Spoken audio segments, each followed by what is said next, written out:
And for an American perspective and the U.S. role in the ASEAN Summit, we're joined by Peter Keo. He's the founder of the Center for ASEAN-U.S. Studies in Boston. Thanks for joining us.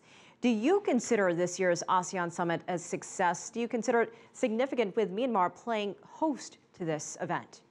Well, thank you. Yes, I think on some level, I think we can say that the 25th ASEAN Summit and, of course, the plenary sessions, again, were somewhat successful.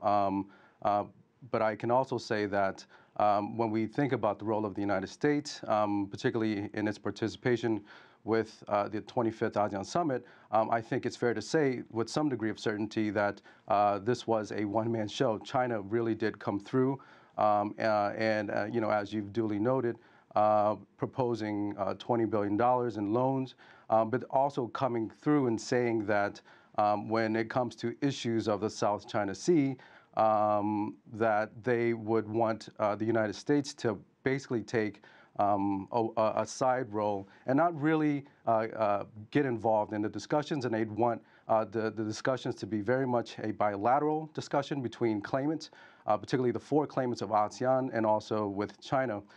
So when we look at it from that perspective, we can say that with regard to China's role in ASEAN, it was somewhat successful for them.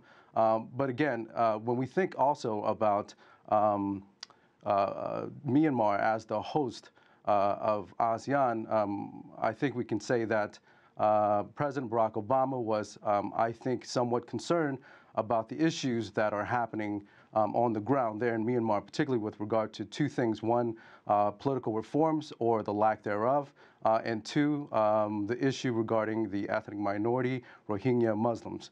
I applaud President Barack Obama for really raising these two issues. But again, when it comes to the success of the 25th Summit, I would say that progress was somewhat modest.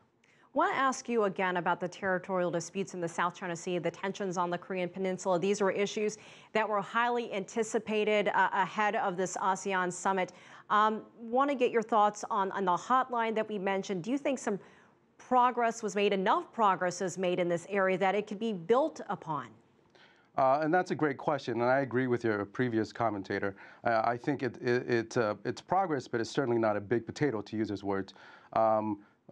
When we think about the South China Sea, again, it's something that has been dragging on, particularly the Code of Conduct, the COC, has been dragging on for over a decade.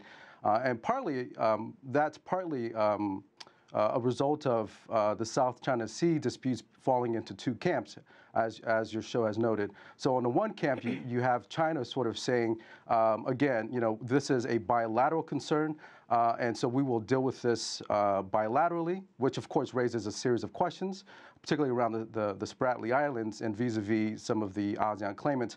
And then on the other camp, you really have sort of a one voice ASEAN, and with ASEAN members collectively, the 10 member states, of course, collectively saying, you know, this is, you know, we need one code of conduct, not separate codes of conduct. And so to that question, I would say that a hotline certainly is a step forward, but it's not a significant step by any means, considering the fact that this has been going on for about 10 years. All right. Peter Keo in Boston, thank you so much for your time. Thanks for joining us on the show. Sure. Thank you.